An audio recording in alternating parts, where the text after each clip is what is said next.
Sir இங்கே Vimal from Thanthi TV. Sir Tamil சினிமாவோட ரொம்ப சார்மிங்கான ஆக்டர் நீங்கள், ரொம்ப ஹார்ட் ஒர்க்கான ஆக்டர் நீங்கள், ரொம்ப தலை சிறந்த நடிகர் நீங்கள்.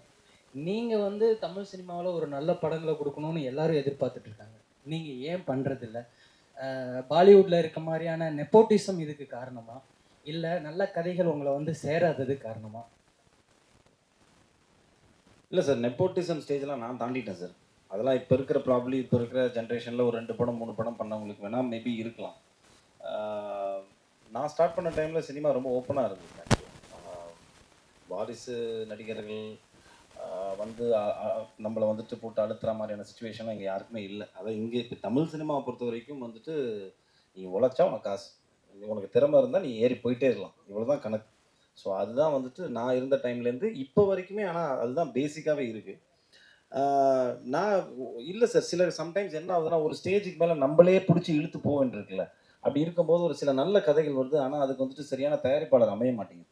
அந்த மாதிரி அந்த கரெக்டான டைமில் வந்துட்டு அந்த 3 டாட்ஸை கனெக்ட் பண்ணும்போது நம்மளுக்கு வந்துட்டு அடுத்த லெவல் போகிறதுக்கான ஒரு வாய்ப்பு கிடைக்கும்.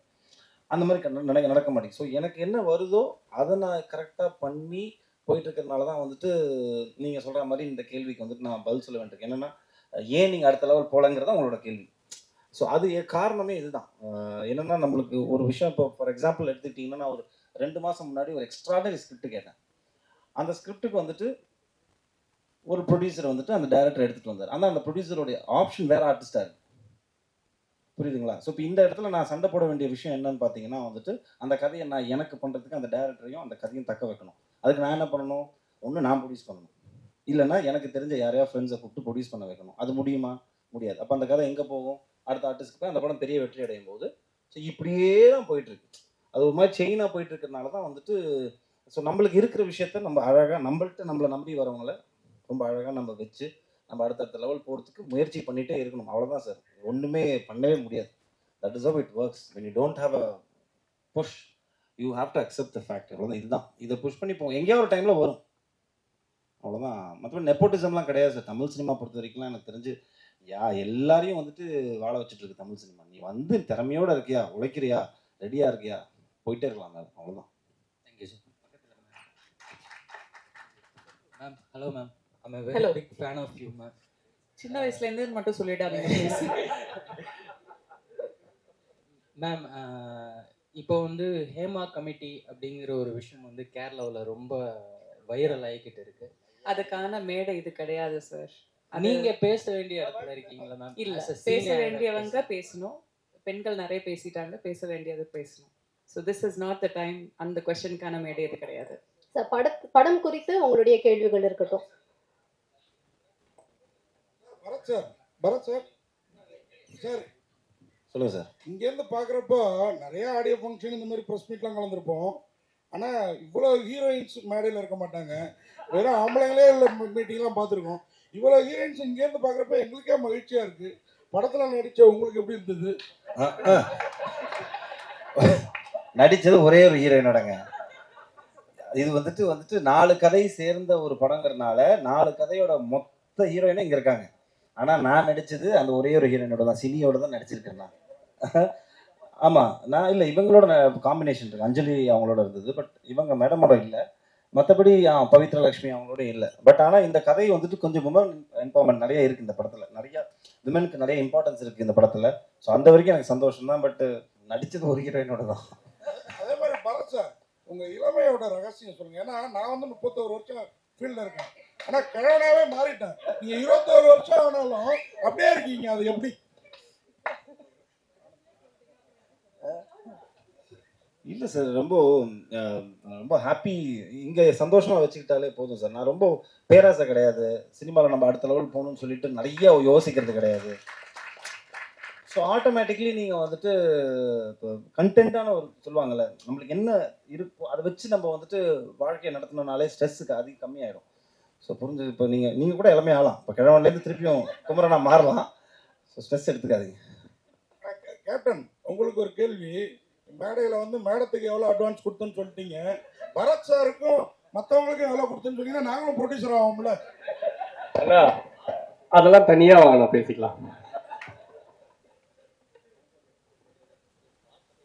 டேரக்டர் சொல்லுங்க. ஆக்சுவலாக மெட்ராஸ்னு ஒரு படம் வந்தது. அது வந்து ஒரு துரோகம் அப்படின்ற ஒரு கான்செப்ட்ல போச்சு. அது பல பல அரசியல் இதெல்லாம் பேச ஆரம்பிச்சு. உங்களுடைய ஒன்ஸ் அப்பான் டைம் மெட்ராஸ் அப்போ வந்து ஃபுல்லா பாத்தீங்கன்னா கத்தி தான் பேசுச்சு. நீங்க கன்னுடைய புல்லட் வச்சிருக்கீங்க, என்ன சொல்ல போறீங்க? டைட்டில் வந்து பார்த்தீங்கன்னா இது ஒரு ஒரு இந்த கன் வர்றதுக்கான ஒரு அடிப்படை சம்பவம் இருக்கு இல்லைங்களா, அது வந்து ஒரு 12 இயர்ஸ்க்கு முன்னாடி நடந்த ஒரு உண்மை சம்பவம். ஸோ அதை வந்து உங்களுக்கு ஞாபகப்படுத்துகிற மாதிரி தான் அந்த டைட்டில் நான் வச்சுருக்கேன். அது மட்டும் இல்லை, இது வந்து எல்லா லாங்குவேஜும் கொண்டு போகணும்னு நினச்சோம். உலகம் முழுக்க பார்த்தீங்கன்னா ஒன்ஸ் அப்பான டைமில் அமெரிக்கா இருக்கும், ஹாலிவுட் இருக்கும். ஸோ இந்த டைட்டில் கேட்கும்போது பிடிக்கும் எல்லாருக்குமே. ஸோ மெட்ராஸ் அப்படின்னு ஒரு டைட்டில் இல்லை. இப்போது என் ப்ரொடியூசர்கிட்ட ஷான் அவர்கிட்ட சொல்லும்போது 2 டைட்டில் சொன்னேன், அது இது ஓகேன்னு சொன்னார். நான் சென்னைன்னு சொன்னேன், அவர் தான் மெட்ராஸை மாற்றினது. மேடம், நீங்கள் மேடையில் சொன்னாங்க, நீங்கள் எப்பவுமே ஒரு லக்கி சாம் சொன்னாங்க. என்னென்னா 100 கோர்ஸில் வந்து படம் பண்ணிடலாம், உங்கள்கிட்ட ஜெயிச்சிடலாம் அப்படின்னு சொன்னாங்க. அதில் நீங்கள் சொன்னீங்க 20% கேட்குறீங்க. இப்போ நீங்கள் கேட்டீங்கன்னா எப்படி? நான் எப்போ கேட்டேன்? பேசுனீங்களே, அது மட்டும் தான் கேட்டேன், நான் வேற என்னமோ சொன்னேன்.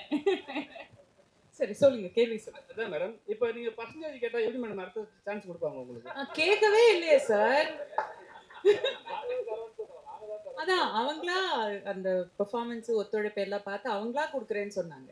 நான் கேட்கவே இல்லை. வாங்கிடுவீங்க? ஏன் வாங்கினேன்?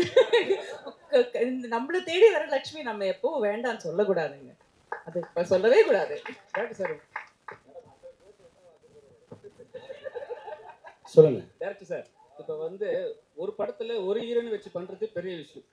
எத்தனை ஹீரோயின், அது இல்லாமல் வந்து ஒரு நல்ல ஆக்டர் ப்ளஸ் நல்ல அழகான ஒரு ஹீரோ, அவரை வச்சு பண்ணும்போது ஹீரோ கண்டிப்பாக ஒரு விஷயம் சொல்லுவார், எல்லா ஹீரோவே வச்சு பண்ணுறீங்க, எல்லாத்துக்கும் எங்களுக்கு காம்பினேஷன் கொடுக்குன்னு கண்டிப்பாக கேட்டிருப்பாரு. நீங்கள் என்ன சொன்னீங்க?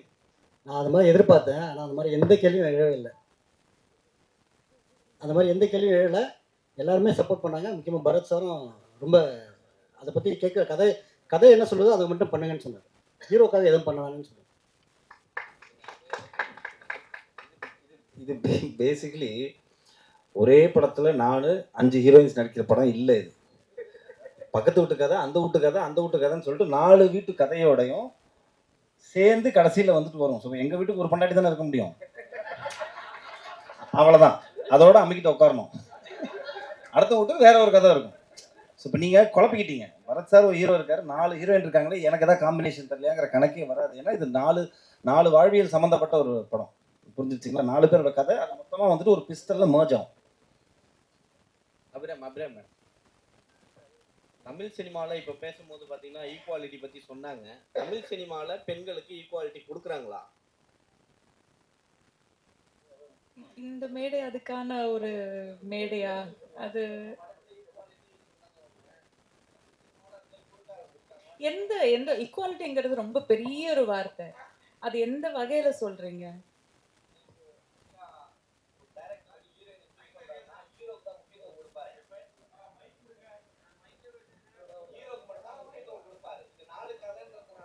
ஹீரோக்கு மட்டும்தான் முக்கியத்துவம் படத்துல எப்பயுமே இருக்கும். ஹீரோயினுக்கு அந்த போர்ஷன் மட்டும் தான் இருக்கும். அதை வச்சு கேட்குறேன்.